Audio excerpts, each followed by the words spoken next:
Hello students, आप सभी लोगों को हिंदू नववर्ष की बधाई और बहुत सारी शुभकामनाएं। आपका दिन मंगलमय हो और नव वर्ष बहुत अच्छे तरीके से हो आप सभी के लिए। और माता रानी के आगमन की बहुत बहुत बधाई और आपको ढेर सारी शुभकामनाएं। आज हम फर्स्ट चैप्टर जो है वो स्टार्टिंग से पढ़ने वाले हैं। उसमें हम स्टार्टिंग से सब पढ़ेंगे, अच्छे से ध्यानपूर्वक समझेंगे और बड़े आनंद के साथ पढ़ेंगे। ठीक है, चलिए।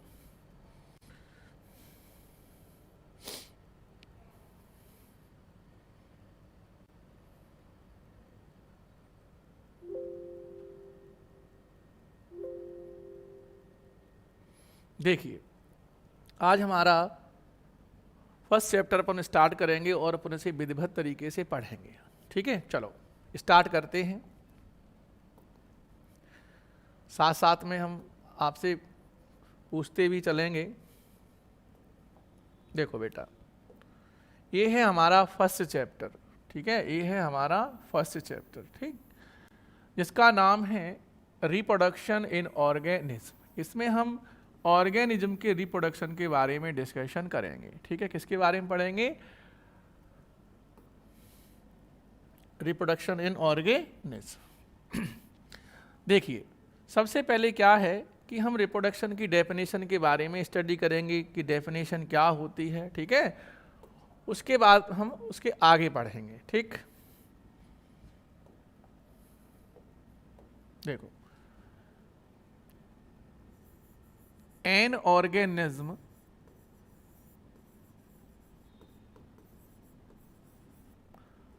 produce a new offspring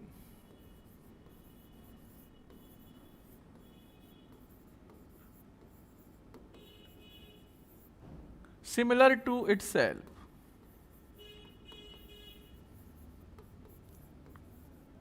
similar to itself। ठीक है, कोई भी ऑर्गेनिज्म हो वह अपने जैसी नई ऑफस्प्रिंग को प्रोड्यूस करता है।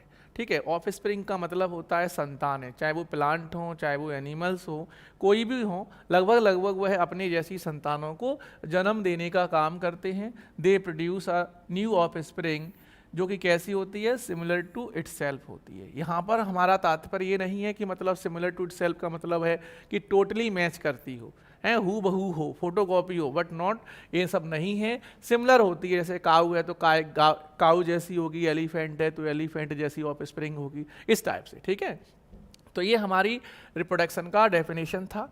अच्छा, अब यहाँ पर पहला क्वेश्चन जो था वो है अपना लाइफ स्पेन क्या है। लाइफ स्पेन का मतलब क्या होता है, लाइफ स्पेन क्या होता है, तो हम सबसे पहले ये जानेंगे कि देखो बेटा, क्या है लाइफ स्पेन का मतलब है कि एक एवरेज टाइम ऑफ लाइफ, एक हमारी लाइफ का एक एवरेज टाइम, एक ऐसा टाइम जहां पर प्रॉपर तरीके से सारी की सारी प्रोसेसिंग बॉडी के अंदर कंटिन्यूसली अच्छे तरीके से हो रही हो, ऐसे टाइम को हम एवरेज, मतलब ऐसे टाइम को हम लाइफ स्पेन कहते हैं। तो लाइफ स्पेन का मतलब होता है कि the duration between birth to natural death, एक ऐसा ड्यूरेशन लाइफ का जिसमें हम देखें कि वह कहां से हो, एक बर्थ से लेकर नेचुरल डेथ के बीच का टाइम है, जन्म से लेकर नेचुरल डेथ के बीच का जो टाइम होता है उसे हम बोलते हैं लाइफ स्पेन। क्या कहेंगे? लाइफ स्पेन कहते हैं। आई बात समझ में? बर्थ हो गया, बर्थ के धीरे धीरे प्रॉपर तरीके से ग्रोथ डेवलपमेंट होगा और लास्ट में एक एवरेज टाइम के बाद डेथ हो, नेचुरल डेथ हो।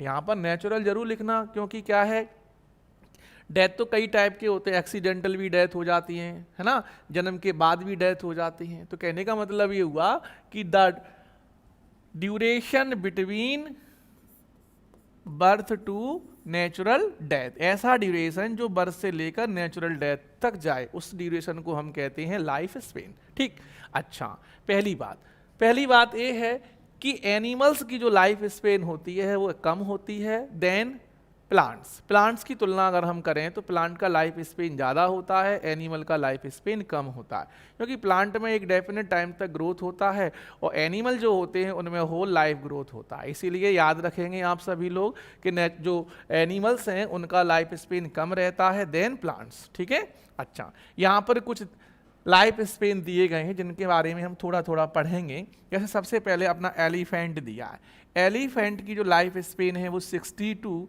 90 ईयर्स के समथिंग रहती है। ठीक है, 60 टू 90 ईयर्स।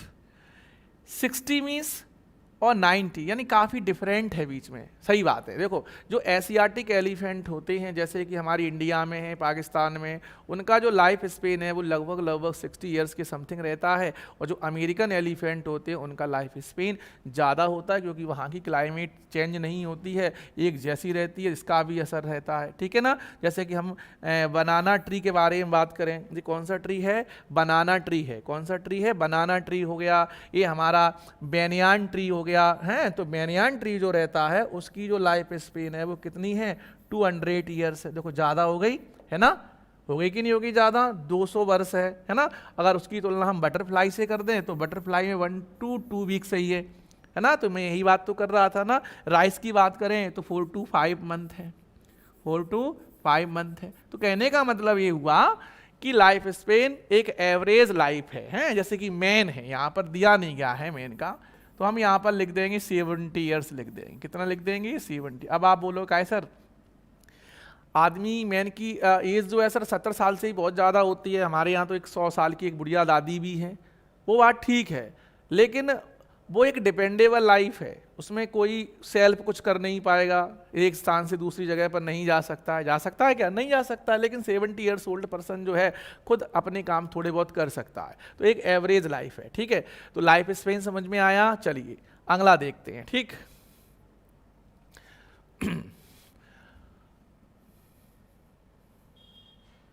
चलिए मैंने रिप्रोडक्शन की डेफिनेशन अभी आपको बताई थी, एक बार मैं और बताए दे रहा हूँ मैं आपको। ठीक है, अभी मैंने रिप्रोडक्शन के बारे में बताया था, what the means of reproduction. तो रिप्रोडक्शन के बारे में मैंने बताया था कि कोई भी ऑफस्प्रिंग हो, कोई भी इंडिविजुअल पर्सन हो, वो एक नई ऑफस्प्रिंग को जन्म देता है, उसे हम क्या कहते हैं? रिप्रोडक्शन कहते हैं। और रिप्रोडक्शन के 2 टाइप होते हैं। रिप्रोडक्शन के कितने टाइप हैं बेटा? 2 टाइप हैं। सबसे पहले हम पढ़ेंगे असेक्सुअल रिप्रोडक्शन। कौन सा रिप्रोडक्शन? Asexual reproduction. ठीक है, तो असेक्सुअल रिप्रोडक्शन में हम पहला पॉइंट पढ़ेंगे कि असेक्सुअल रिप्रोडक्शन में सिंगल पेरेंट इन्वॉल्व होते हैं। कितने? Single parent. सिंगल पेरेंट को हम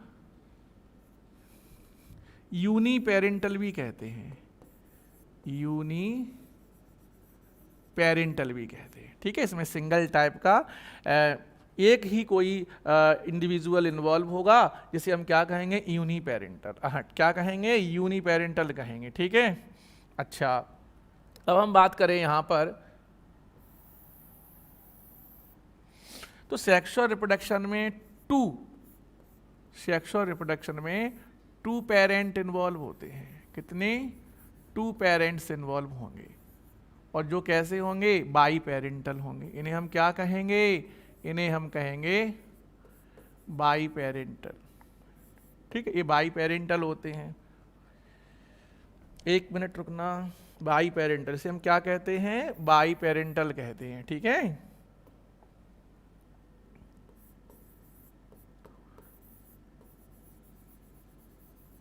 बाई पेरेंटल। ठीक, अच्छा इसमें जो 2 पेरेंट्स इन्वॉल्व हो रहे हैं दे आर अपोजिट सेक्स। भी कैसे होते हैं? अपोजिट सेक्स में होते हैं। कैसे होते हैं? Opposite sex. ठीक है, आई मीन जिसमें से एक मेल होगा तो दूसरी क्या होगी? फीमेल होगी। है, जिसमें 2 अपोजिट सेक्स रहते हैं, जिसमें से एक मेल होगा और दूसरा क्या होगा? फीमेल होगा। ठीक, अच्छा इसमें गैमीट्स नहीं बनते हैं, आई मीन गैमीटोजेनेसिस की प्रोसेस नहीं होती है, क्योंकि इसमें सिंगल पेरेंट है तो कोई ज़रूरत ही नहीं है। इसमें गैमीटोजेनेसिस की प्रोसेस नहीं होती है, गैमीट्स नहीं बनते हैं, इसमें गैमीटोजेनेसिस की प्रोसेस होती है। ठीक है, इसमें जेनेसिस की प्रोसेस होती है। I mean formation the gametes is called gametogenesis. तो इसमें अगर हम बात करें तो इसमें फर्टिलाइजेशन नहीं होता है। जब गैमीट्स नहीं बन रहे हैं तो फर्टिलाइजेशन की कोई प्रोसेस नहीं होगी। इसमें क्या नहीं बन रहे हैं, इसमें फर्टिलाइजेशन भी नहीं होता है। क्या नहीं होता है, फर्टिलाइजेशन नहीं होता है। लेकिन इसमें फर्टिलाइजेशन की प्रोसेस होती है क्योंकि इसमें बनते हैं गैमीट। इसमें फर्टिलाइजेशन की प्रोसेस होती है। इसमें क्या बनते हैं, गैमीट्स बनते हैं। ठीक है, इसमें मोर ऑफ स्प्रिंग प्रोड्यूस होते हैं, मोर ऑफ स्प्रिंग प्रोड्यूस होते हैं।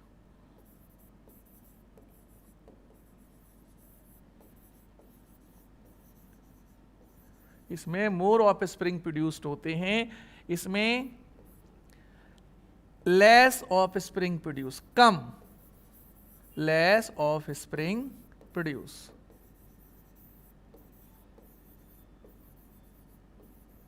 ठीक है, अच्छा, इसमें टाइम बहुत कम लगता है, लेस टाइम। रिप्रोडक्शन में कैसा टाइम लगता है, बहुत कम टाइम लगता है। इसमें मोर टाइम लगता है, ज्यादा टाइम लगेगा, ऑफ स्प्रिंग कम बनते हैं। ठीक है, इसमें जो भी ऑफ स्प्रिंग बनते हैं दे आर क्लोन्स, वे सबके सब क्लोन होते हैं। और इसमें क्लोन्स नहीं बनते हैं, इसमें क्लोन्स नहीं बनेंगे।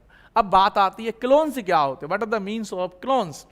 क्लोन्स हम उस स्ट्रक्चर को, उस ऑफस्प्रिंग को कहते हैं जो जेनेटिकली और मोर्फोलॉजिकली सिमिलर होते हैं। उन्हें हम क्या कहते हैं, क्लोन कहते हैं। जिनके जेनेटिक कैरेक्टर मैच करते हो 100%, मोर्फोलॉजिकली कैरेक्टर सबके सब मैच करते हो, तो ऐसे स्ट्रक्चर को हम क्या कहते हैं, क्लोन कहते हैं। एनसीईआरटी साफ साफ अक्षरों में लिखती है कि क्लोन्स हम उन्हें कहते हैं जो जेनेटिकली और मोर्फोलॉजिकली सिमिलर होते हैं, उन्हें हम क्या कहते हैं, क्लोन्स कहते हैं। अब क्वेश्चन इस बात का भी आ जाता है, क्या हम ट्विंस को क्लोन कह सकते हैं? हम ट्विंस को बिल्कुल क्लोन नहीं कह सकते हैं, बिकॉज क्योंकि जो ट्विंस जो होते हैं वो जेनेटिकली डिफरेंट रहते हैं, उनमें बहुत ज़्यादा डिफरेंट रहता है, इसीलिए हम उन्हें क्लोन नहीं कहेंगे। असेक्सुअल रिप्रोडक्शन में जो ऑफस्प्रिंग प्रोड्यूस होते हैं उन्हें हम क्लोन कहते हैं। आप अच्छे से याद रखें। तो असेक्सुअल रिप्रोडक्शन में हमने देखा कि सिंगल पेरेंट इन्वॉल्व हुआ, दैट इज कॉल्ड यूनिपेरेंटल है। इसमें 2 पेरेंट इन्वॉल्व हुए, आई मीन बाई पेरेंटल, और उसमें 2 अपोजिट सेक्स वाले पेरेंट इन्वॉल्व होते हैं, एक मेल होता है दूसरी फीमेल होता है। ठीक, इसमें गैमीटोजेनेसिस नहीं होता है। गैमीटोजेनेसिस का मतलब होता है formation the gametes is called gametogenesis, I means gametes नहीं बनते हैं। और इसमें गैमीटोजेनेसिस की प्रोसेस होती है क्योंकि इसमें गैमीट बनते हैं, क्योंकि इसमें मेल गैमीट बनते हैं, फीमेल गैमीट बनेंगे, अलग अलग टाइप के गैमीट बनेंगे और करेंगे fertilization. What the means of fertilization? The fusion of gametes is called fertilization. इसमें फर्टिलाइजेशन नहीं होगा क्योंकि गैमीट्स ही नहीं है।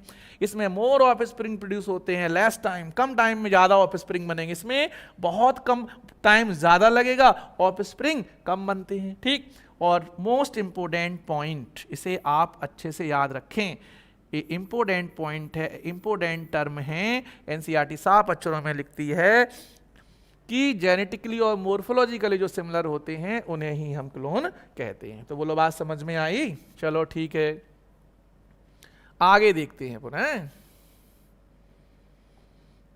आगे अपन जी देखते हैं the mode of asexual reproduction पढ़ते हैं।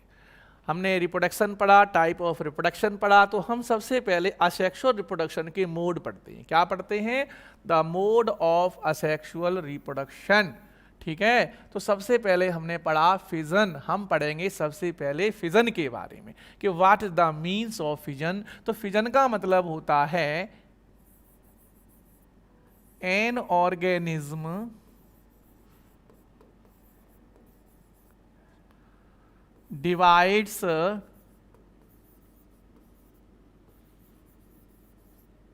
into 2 or more than 2, more than 2। कोई भी ऑफस्प्रिंग हो, कोई भी वो इंडिविजुअल पर्सन हो या ऑर्गेनिज्म हो, या तो वो 2 में डिवाइड कर जाए आई बात समझ में? या वो 2 में डिवाइड करे या वो 2 से ज़्यादा में डिवाइड करे, तो हम उसे क्या कहते हैं? तब हम उसे क्या कहते हैं? फिजन कहते हैं। क्या कहेंगे? तब हम उसे फिजन कहेंगे। आई बात समझ में? कोई भी इंडिविजुअल हो, या तो वो 2 में डिवाइड हो जाए या वो 2 से ज़्यादा में डिवाइड कर जाए, तो हम उसे क्या कहते हैं? फिजन कहते हैं। There are 2 type of fission. First is binary fission, ठीक। Second is multiple fission. तो बाइनरी का मतलब बाई मीन्स 2 होता है। कोई भी ऑफ स्प्रिंग है, कोई भी ऑर्गेनिज्म है, यदि वो 2 में डिवाइड कर जाए, 2 ऑफ स्प्रिंग बना ले, तो बाइनरी फिजन कहेंगे, ठीक। और यदि वो 2 से ज्यादा, मोर देन, तो उसे क्या कहेंगे? मल्टीपल फिजन कहेंगे। क्या कहेंगे? Multiple fission. सबसे पहले हम देखते हैं अमीबा में बाइनरी फिजन। इसका एग्जाम्पल है अमीबा है, इगुलिना है और प्लेनेरिया है, ठीक है। इसमें एग्जाम्पल दिया गया है अपना अमीबा है और प्लाज्मोडियम है। तो अमीबा यहाँ दोनों साइड आ गया है, तो इसका रीजन क्या है? तो देखो, कंडीशन 2 होती है। एक होती है फेवरेबल कंडीशन, दूसरी होती है अनफेवरेबल कंडीशन। फेवरेबल कंडीशन का मतलब होता है कि ऐसी कंडीशन जहाँ हमारे किसी भी इंडिविजुअल को प्रॉपर तरीके से वाटर मिल रहा है, फूड मिल रहा है, इन्वायरमेंट में कोई इन्फेक्शंस नहीं है, सब कुछ ठीक है, तो फेवरेबल कंडीशन कहते हैं। और यदि सब कुछ ठीक नहीं है, lack of food, lack of water, तो इसे हम कहते हैं अनफेवरेबल कंडीशन, ठीक है। तो अमीबा में अनफेवरेबल कंडीशन में मल्टीपल फिजन होगा और फेवरेबल कंडीशन में बाइनरी फिजन होगा। इस बात को आप अच्छे से याद रखना, ठीक है। तो हम देखते हैं, ये आपका अमीबा है। ये क्या है बेटा? अमीबा है, अमीबा, ठीक। हम देख रहे हैं कि ये अमीबा का न्यूक्लियस है। ये क्या है अमीबा का? ये अमीबा का न्यूक्लियस है। ये आप देखें डायग्राम में, ए न्यूक्लियस है। तो सबसे पहले अमीबा में अमीबा का जो न्यूक्लियस है वो डिवाइड करता है। देखो यहाँ पर इसने अपने शेप को इंक्रीज किया है, देख रहे हैं ना आप। धीरे धीरे इसने और बढ़ा लिया और लास्ट में ये सेपरेट हो गया और 2 न्यूक्लियस बना लिए। और बाद में इसका जो दिख रहा है ना साइटोप्लाज्म जो है वो धीरे धीरे डिवीजन कर रहा है और लास्ट में डिवाइड कर गया। और इसमें कितने ऑफस्प्रिंग बने? 2 डॉटर सेल बन गए, 1 और 2। तो इसे हम क्या कहेंगे? बाइनरी फिजन बोलेंगे। इसे हम क्या सा फिजन कहेंगे? बाइनरी फिजन बोलेंगे, क्योंकि हमने देखा कि अमीबा ने इसमें एक अमीबा से 2 डॉटर सेल बन गए, तो that is called binary fission. कौन सा फिजन? Binary fission. अब मल्टीपल फिजन को थोड़ा सा देख लेते हैं कि जब अमीबा अनफेवरेबल कंडीशन में होता है तो वह एक सिक्रेशन करता है जिसकी वजह से उसके सराउंडेड एक 3 लेयर्ड स्ट्रक्चर बनती है। 3 लेयर वाली स्ट्रक्चर बनती है। कितनी लेयर वाली स्ट्रक्चर बनती है? 3 लेयर वाली स्ट्रक्चर का फॉर्मेशन होता है। 3 लेयर्ड स्ट्रक्चर, कितने लेयर्ड? 3 लेयर्ड स्ट्रक्चर, 3 लेयर वाला स्ट्रक्चर बनता है। इसे हम कहते हैं सिस्ट। इसे हम क्या कहते हैं? इसे हम कहते हैं सिस्ट बोलते हैं। इस स्ट्रक्चर को हम बोलते हैं सिस्ट और इस प्रोसेस को बोलते हैं इनसिस्टेशन। क्या कहते हैं? इनसिस्टेशन। तो हम इसे अब क्या कहेंगे कि हमारे पास एक पेरेंट सेल है और अब ये न्यूक्लियस कंटिन्यूसली डिवीजन करता है और बहुत सारे न्यूक्लियस को बना लेता है। कई न्यूक्लियस बनाता है। देखो बेटा यहाँ पर एक, बहुत सारे न्यूक्लियस, पोलर न्यूक्लियाई हैं, बहुत सारे न्यूक्लियस बनकर तैयार हो गए हैं। यहाँ पर हम देख रहे हैं many nuclei content in cyst, बहुत सारे न्यूक्लियस सिस्ट के अंदर भरे पड़े हैं। अब यहाँ तक तो अनफेवरेबल थी, अब कंडीशन आई फेवरेबल। जैसे ही कंडीशन फेवरेबल आती है तो ये वाटर के कांटेक्ट में रहने से डिके हो जाती है। जो सिस्ट जो है वो क्या हो जाती है? डिके, गल जाती है और धीरे धीरे बहुत सारे सेल्स जो हैं वो अंदर बाहर एनवायरनमेंट में आने लगते हैं और नए नए अमीबा को फॉर्म कर लेते हैं, नए नए अमीबा को बना लेते हैं। तो हमने देखा कि इसमें बहुत सारे डॉटर सेल बन रहे हैं, देख रहे हैं। Cyst breaks and daughter cells are released in favourable condition, ठीक है। जैसे ही फेवरेबल कंडीशन आती है तो वाटर कांटेक्ट में आने से सिस्ट जो है वो डिके हो जाती, गल जाती है और बहुत सारे सेल बाहर आ जाते हैं। तो हमने क्या देखा कि इसमें बहुत सारे डॉटर सेल बने, is called multiple fission. 2 daughter cell बने, इज कॉल्ड बाइनरी फिजन, ठीक है। याद रखना है अच्छे से, ठीक। चलिए नेक्स्ट देखते हैं अपन budding. What is the means of budding, बेटा बडिंग क्या होती है, तो बडिंग के बारे में हम समझेंगे। सबसे पहली बात तो ये है कि बडिंग जो है ना, बडिंग के दो टाइप रहते हैं। बडिंग के कितने टाइप रहते हैं, बडिंग के अपने पास दो टाइप हैं, ठीक है। बडिंग के कितने पास टाइप हैं, अपने पास दो टाइप हैं, ठीक है। यहां पर थोड़ा सा पहले टाइप पढ़ते हैं, उसके बाद आगे चलेंगे हैं।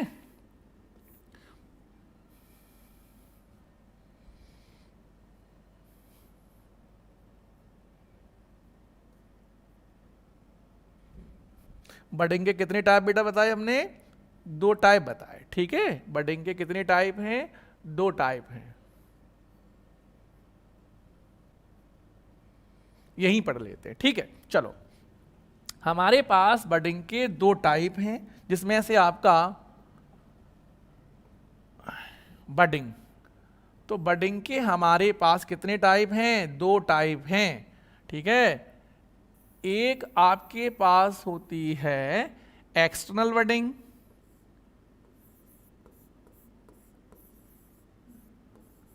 एक्सटर्नल बडिंग एनसीईआरटी में साफ साफ मेंशन किया गया है और तीनों एग्जाम्पल दिए हैं उन्होंने। एक internal budding, internal budding, okay.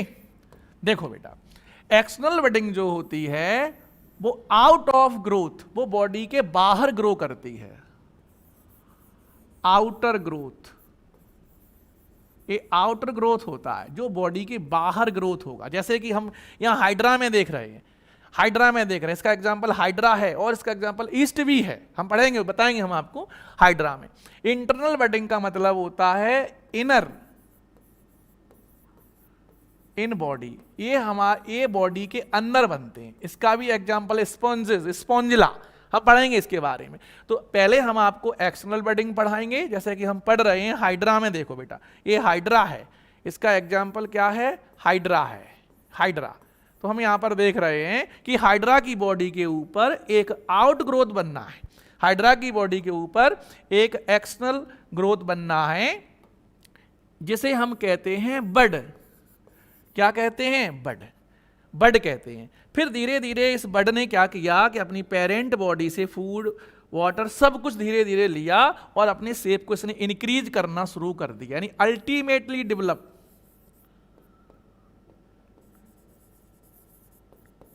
Ultimately इसमें डेवलपमेंट होना शुरू हो गया, ठीक है, और इंक्रीज किया, और last then separate the parent body and form a new organism, एक न्यू हाइड्रा बना लिया। लास्ट में क्या किया इसने, ये अपने पेरेंट बॉडी से सेपरेट हो गया और एक न्यू हाइड्रा में कन्वर्ट हो गया। आपने देखा इसमें पेरेंट बॉडी रहती है, लेकिन जब हमने वो पढ़ा था, फिजन पढ़ा था, तो हम क्या देख रहे थे, हम फिजन में देख रहे थे कि पेरेंट बॉडी जो थी वो क्या हो गई, फिनिश हो गई थी। आप देखें गौर से, पेरेंट बॉडी जो थी अपनी वो कैसी हो गई थी, फिनिश हो गई थी, खत्म हो गई थी। लेकिन हम बडिंग में ये देखते हैं, देखो यहां पर देखें, ये न्यूक्लियस था, हैं, लास्ट देन डिवाइड करता गया और यहाँ के दो न्यूक्लियस बन गए। कितने न्यूक्लियस बन गए, दो न्यूक्लियस बन गए थे कि नहीं बन गए थे, ठीक है। और हम इसमें जो देख रहे हैं,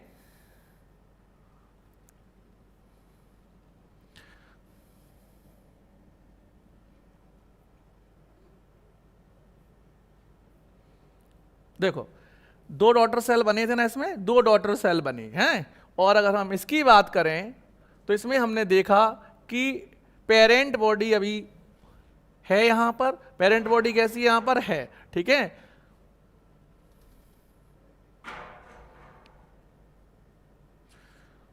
क्या बात है,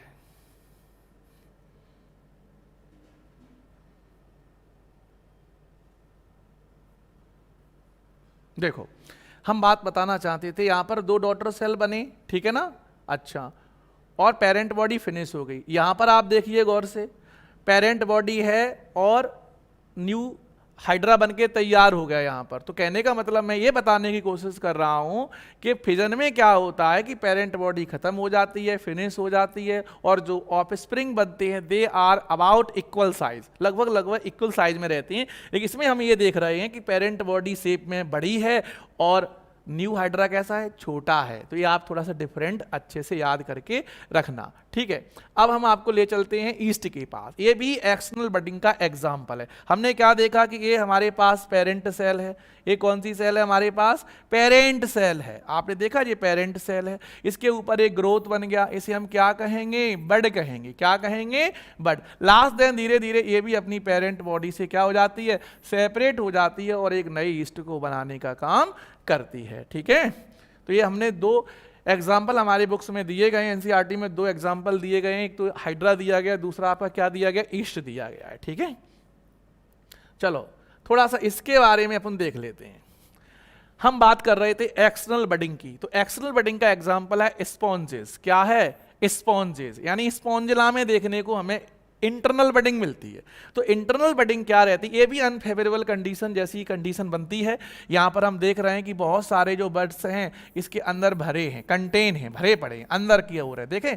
और सराउंडिंग एक मोटी सी लेयर बनी है और कुछ हार्ड टाइप के कुछ स्ट्रक्चर बने हुए हैं जो इसे प्रोटेक्शन देने का काम करते हैं। इन्हें हम स्पीक्यूल्स कहते हैं। क्या कहते हैं, स्पीक्यूल्स, ठीक है, स्पीक्यूल। ये इसका ओपनिंग है, क्या है, ओपनिंग है। जैसे ये मैच्योर हो जाती हैं तो ये यहाँ से बाहर की ओर आना स्टार्ट कर देते हैं और धीरे धीरे जर्मिनेशन करते हैं, और जर्मिनेशन करने के बाद नए नए ऑर्गेनिज्म को बनाने का काम करते हैं। इस ओपनिंग को हम माइक्रोपाइल भी कह सकते हैं, ठीक है बेटा, आई बात समझ में। तो ये बहुत इंटरनल बडिंग है और ये प्रोसेस अनफेवरेबल कंडीशन में होती है, ठीक है। चलिए अगला जो मोड जो है अपना वो है आपका रीजनरेशन और फ्रेगमेंटेशन। कौन सा है, रीजनरेशन और फ्रेगमेंटेशन, ठीक। चलो पहले तो पढ़ते हैं, समझते हैं कि फ्रेगमेंटेशन क्या है। देखो फ्रेगमेंटेशन का मतलब होता है फ्रेगमेंट्स यानी पीसेस होना। या तो ये पीस नेचुरल तरीके से हो जाए या आर्टिफिशियल तरीके से हो जाए। जितने भी पीसेस होंगे वो सब की सब जर्मिनेट होंगे, धीरे धीरे अपने लॉस्ट पार्ट को फिर से बना लेते हैं, फिर से नए ऑर्गेनिज्म में कन्वर्ट हो जाते हैं। इस प्रोसेस को हम रीजनरेशन या फ्रेगमेंटेशन कहते हैं। क्या कहते हैं, रीजनरेशन या फ्रेगमेंटेशन कहते हैं, ठीक है। जैसे हमने देखा कि हाइड्रा है, स्टार फिश है और प्लेनेरिया। तो हमने एग्जाम्पल यहाँ पर प्लेनेरिया का लिया, ये हमारा पेरेंट प्लेनेरिया है और हम इसमें पढ़ेंगे रीजनरेशन, ठीक है। तो हमने क्या देखा कि सबसे पहले प्लेनेरिया आर्टिफिशियल नेचुरल तरीके से कट हो गया, बी और सी 3 पीसेस में कट हो गया, ए पीस, बी पीस और सी पीस, 3 पीस हुए इसके, ठीक है। अब ए पीस जो देखा आपने ये धीरे धीरे डाउनवर्ड्स ग्रो कर रहा है, अपने लॉस्ट पार्ट को फिर से रीजनरेट कर रहा है। ये वाला बोथ साइड डेवलप कर रहा है, ठीक है। और अपने जो हिस्से जो पार्ट लॉस्ट हो गए थे उनको फिर से रीजनरेट कर दिया। और इसने अपवार्ड ग्रोथ की, इसने डाउनवार्ड ग्रोथ, इसने बोथ साइड डेवलपमेंट किया और नए 3 प्लेनेरिया बन गए। तो रीजनरेट का मतलब समझ में आया, रीजनरेट फिर से बनाना, लॉस्ट पार्ट को फिर से तैयार करना, ठीक है। और इसमें क्या होते हैं, फ्रेगमेंट्स, टुकड़े हो जाते हैं और सब टुकड़े जर्मिनेट करेंगे और फिर से नए नए क्या बनाएंगे, ऑर्गेनिज्म बनाने का काम करते हैं। चलो बेटा अगला है आपका प्लाज्मोटॉमी। प्लाज्मोटॉमी की प्रोसेस हमें एक तो ओपेलाइना में देखने को मिलती है और दूसरी मिलती है पॉलीमिक्सा में। कहाँ कहाँ देखने को मिलती है, ओपेलाइना और पॉलीमिक्सा। सबसे बड़ी बात तो ये है कि ये प्रोसेस जो है प्लाज्मोटॉमी की प्रोसेस है found in multi nucleate organism. ये हमें मल्टी न्यूक्लिएट ऑर्गेनिज्म में देखने को मिलती है। ऐसे ऑर्गेनिज्म जो कैसे हैं, मल्टी न्यूक्लिएट हैं, इनकी एक सेल के अंदर बहुत सारे न्यूक्लियस हैं, is called multi nucleate organism. ऐसे ऑर्गेनिज्म, ऐसे सेल जिनके अंदर बहुत सारे न्यूक्लियस हों तो हम उसे मल्टी न्यूक्लिएट ऑर्गेनिज्म कहते हैं, ठीक है। चलो कैसे होती है देखते हैं। सपोज दैट मान लिया कि ये ओपेलाइना है, दिस इज ओपेलाइना। मान लिया कि इसके साइटोप्लाज्म में 9 न्यूक्लियस हैं, सपोज लो 1 2 3 4 5 6 7 8 और 9, ये इसका साइटोप्लाज्म हो गया, और ये इसके अंदर साइटोप्लाज्म भरा हुआ है इसके भीतर, ठीक है। ये इसका साइटोप्लाज्म है और ये इसका न्यूक्लियस है, ये वाले, ठीक है। ये इसका क्या है, साइटोप्लाज्म है, ठीक। ये बहुत सारे न्यूक्लियस हैं। अब हमने क्या देखा, हमने देखा कि धीरे धीरे इसका साइटोप्लाज्म डिवीजन कर रहा है, और फिजन में हम क्या देख रहे थे कि इसमें न्यूक्लियस डिवीजन हो रहा था। लेकिन प्लाज्मोटोमी में पहले क्या होगा, पहले साइटोप्लाज्म डिवीजन करता है, और साइटोप्लाज्म डिवीजन करने के बाद इससे ऐसे करके साइटोप्लाज्म डिवीजन करने लगा धीरे धीरे, और लास्ट में एकदम बिल्कुल डिवीजन कर गया ऐसे करके, और ये डिवीजन कर गया। लो, तो एक साइड में 4 न्यूक्लियस सेपरेट हो गए, एक साइड में 5 न्यूक्लियस सेपरेट हो गए, ऐसे करके सेपरेट करके अब इसमें न्यूक्लियस डिवीजन होगा, न्यूक्लियर डिवीजन। तो और कितने न्यूक्लियस बनेंगे, पेरेंट सेल जितनी बनके तैयार होंगे, 1 2 3 4 5 6 7 8 9, इसमें कितने बनेंगे, 9, 1 2 3 4 5 6 7 8 9, तब जाकर यहां पर प्रोसेस कंप्लीट होती है। मेरी बात ध्यान से सुनिए एक बार। सबसे पहले इसमें साइटोप्लाज्म डिवीजन करेगा, nucleus are separated both side, ठीक, सेपरेट हो गए। उसके बाद न्यूक्लियस डिवीजन करेगा, और पेरेंट बॉडी में जितने न्यूक्लियस थे उतने न्यूक्लियस बनके तैयार हो जाते हैं। इसे ही हम कहते हैं प्लाज्मोटोमी। क्या कहते हैं, इसे हम कहते हैं प्लाज्मोटोमी। अगला क्वेश्चन है अपना, अगला मोड जो है वो है स्पोर है और स्पोरुलेशन, स्पोर और स्पोरुलेशन। देखो, हम पढ़ेंगे इसके बाद स्पोर्स के बारे में पढ़ेंगे, तो पहले डेफिनेशन लिख लेते हैं। द फॉर्मेशन ऑफ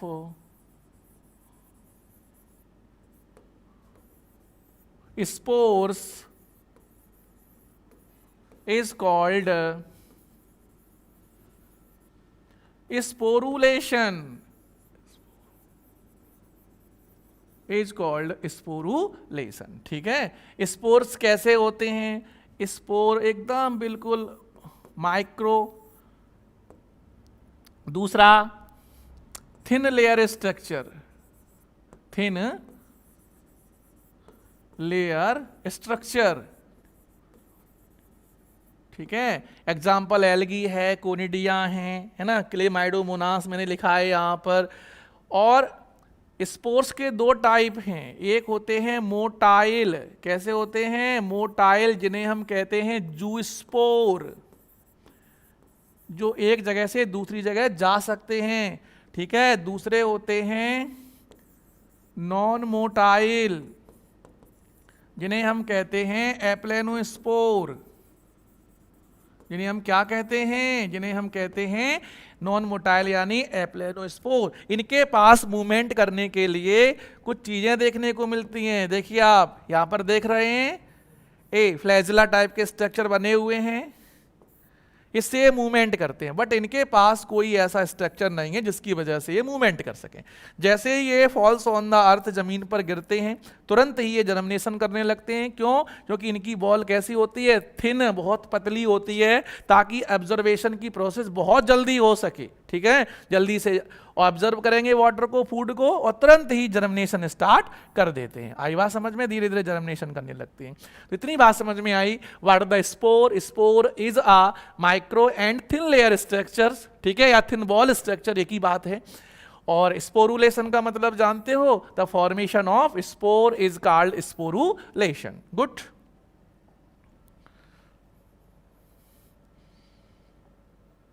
देखो बेटा, अगला टॉपिक है वेजिटेटिव प्रोपेगेशन।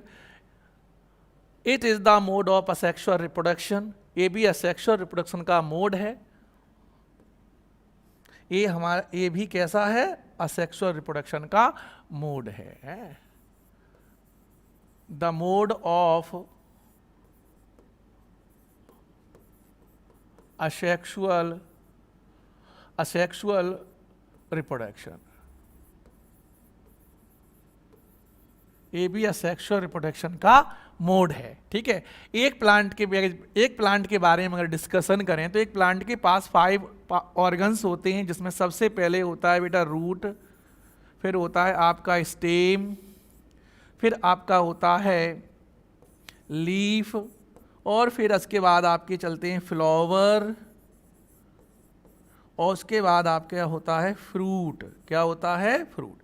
एक प्लांट के पास 1 2 3 4 5 पार्ट हैं, ठीक है, जिसमें से 3 होते हैं वेजिटेटिव।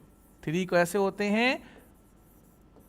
वेजिटेटिव ऑर्गन है। एक प्लांट के कैसे ऑर्गन है? वेजिटेटिव ऑर्गन्स हैं, जो स्टार्टिंग से रहते हैं और ग्रोथ और डेवलपमेंट में हेल्प करते हैं। ठीक है, और ये असेक्सुअल रिप्रोडक्शन में इन्वॉल्व होते हैं। असेक्सुअल रिप्रोडक्शन में ये क्या होंगे? इन्वॉल्व होते हैं। फ्रूट, फ्लावर एंड फ्रूट को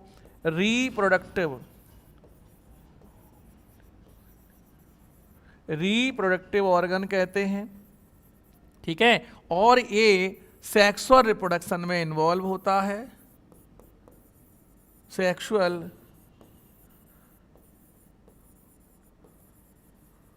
रिप्रोडक्शन में क्या होता है? इन्वॉल्व होता है। बोलो, बात समझ में आई? ठीक है, मोड ऑफ असेक्सुअल रिप्रोडक्शन की बात करें तो वेजिटेटिव प्रोपगेशन की डेफिनेशन समझ में आई। In this type of reproduction involves, या in this type of reproduction occurs root, stem and leaf is called vegetative propagation या वेजिटेटिव रिप्रोडक्शन। ठीक है, हमारे प्लांट के 3 ऐसे पार्ट हैं जो वेजिटेटिव ऑर्गन हैं, समझ में आई, जो असेक्सुअल रिप्रोडक्शन में इन्वॉल्व होते हैं। 2 पार्ट ऐसे होते हैं जिन्हें हम रिप्रोडक्टिव ऑर्गन कहते हैं। They are involve in sexual reproduction. किसमें होंगे? सेक्सुअल रिप्रोडक्शन में होंगे। ठीक है, इन्हें आपको याद रखना है। ठीक है, चलो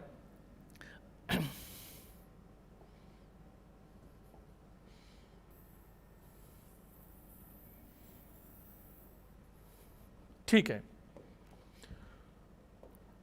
वेजिटेटिव प्रोपगेशन जो है ना, वो 2 टाइप का होता है। वेजिटेटिव प्रोपगेशन के जो टाइप हैं वो कितने हैं? 2 हैं। वेजिटेटिव प्रोपगेशन के कितने टाइप दिए हैं? 2 हैं। ठीक है, सबसे पहला टाइप जो है वो है आपका नेचुरल वेजिटेटिव प्रोपगेशन। कौन सा? Natural vegetative propagation. ठीक, चलो सबसे पहले नेचुरल पढ़ते हैं। तो नेचुरल का मतलब होता है कि जो नेचर की हेल्प से हो, अपने आप हो, नेचर। आई बात समझ में? कुछ प्लांट ऐसे हैं जिनका नेचर बड़ा ध्यान रखता है, कहते नहीं है जिनका कोई नहीं होता है, उनका ऊपर वाला होता है। सिमिलर ऐसे भी प्लांट हैं इन्वायरमेंट में जिनका कोई कुछ ना करे फिर भी अपने आप में जर्मिनेशन करते रहते हैं, ग्रो करते रहते हैं और नए नए प्लांट को बनाते रहते हैं, और ऐसे प्लांट अपनी स्पीसीज को हमेशा हमेशा के लिए जिंदा बनाए रखते हैं। ऐसा भी है नेचर में। ठीक, तो कुछ प्लांट ऐसे हैं जिनका नेचर हेल्प करता है। जैसे फर्स्ट इज रूट। कुछ रूट हैं जैसे स्वीट पोटैटो है अपना, कैरेट है, रेडिस है, डहेलिया है, सतावर है, एसेट्रा। बहुत सारे ऐसे प्लांट हैं जो नेचर की हेल्प से ग्रो करते रहते हैं। उनकी रूट अपने आप ग्रो करती है। जैसे एग्जांपल में मैंने लिया है स्वीट पोटैटो। आप देखें, ये स्वीट पोटैटो है, इसके ऊपर कुछ बर्ड्स बन रहे हैं। इसके ऊपर क्या बन रहे हैं? इसके ऊपर बेटा कुछ बर्ड्स बन रहे हैं। देखें, बर्ड्स, ये बर्ड्स बन रहे हैं। इस बर्ड्स को अपन कहते हैं एडवेंटिशियस रूट्स। ठीक है, एडवेंटिशियस रूट। ठीक, ये बड बनाते हैं पहले, और बड के बाद धीरे धीरे इनमें क्या बनते हैं? रूट बनना शुरू हो जाता है। क्या बनने शुरू हो जाते हैं? रूट बनने शुरू हो जाते हैं। ठीक है, और धीरे धीरे आपने देखा ये प्लांट बड़ा हो गया, ग्रो कर गया, और नीचे के जो रूट्स जो हैं, है ना, धीरे धीरे फिर से इसने नए नए न्यू रूट्स डेवलप किए, ट्यूबर्स बना लिए, और नया स्वीट पोटैटो बन के तैयार हो गया। ठीक है, अच्छा, ऐसे ही बाई स्टेम, कुछ स्टेम भी हैं अपने पास, है ना। अब स्टेम के 3 टाइप हैं। स्टेम के कितने टाइप हैं? 3 टाइप हैं। जैसे कि अंडरग्राउंड स्टेम, बेस स्टेम जो under the soil creeping stem, base stem जो कुछ अंडर हैं और कुछ बाहर हैं, कुछ एरियल पार्ट्स में होते हैं, कुछ सॉइल के अंदर होते हैं, that is called creeping stem. Aerial stem, base stem जो टोटल बाहर होते हैं उन्हें हम एरियल स्टेम कहते हैं। सबसे पहले पढ़ेंगे अंडरग्राउंड स्टेम, जैसे पोटैटो है, ओनियन है, गार्लिक हैं, ये अंडरग्राउंड स्टेम होते हैं। इनके ऊपर कुछ बड्स बन जाते हैं। एनसीईआरटी इन बड्स को जर्मिनेटिंग बर्ड्स कहती है। कौन सी बर्ड्स कहती है? जर्मिनेटिंग बर्ड्स हैं। एनसीईआरटी ने लिखा कि इस टाइप के वर्ड्स जो हैं वो हम जर्मिनेटिंग वर्ड्स कहेंगे।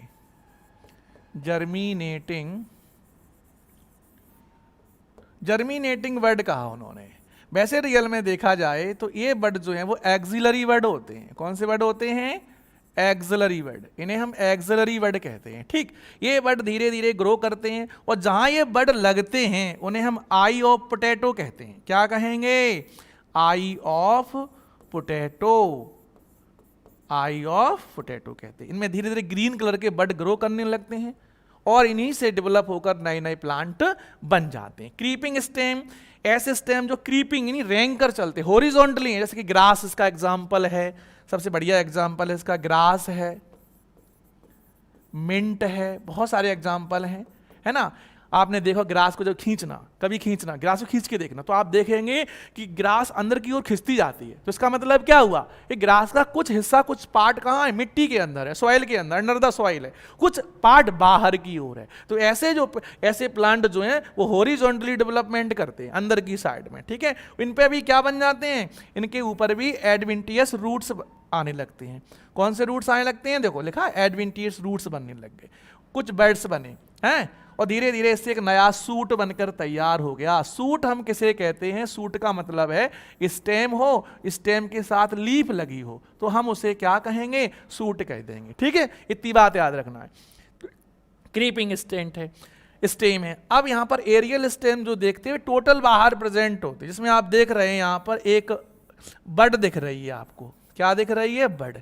यहीं से धीरे धीरे बड ग्रो करेगी और एक नए प्लांट को जर्मिनेट कर देती है। ठीक है, गन्ना, ये शुगर केन है, यहां पर आप देख रहे हैं ए वाला स्ट्रक्चर और ए वाला स्ट्रक्चर। इसे हम कहते हैं नोड और इसके बीच का जो एरिया है इसे हम कहते हैं इंटरनोड। याद रखना है, इंटरनोड और नोड किसे कहते हैं? नोड मीन्स जहां पर दोनों जुड़े हैं और वहां से निकलती हैं बड और धीरे धीरे करते हैं ग्रो। ठीक है, इसके आगे अपन ठीक कल पढ़ेंगे। ठीक है, ओके।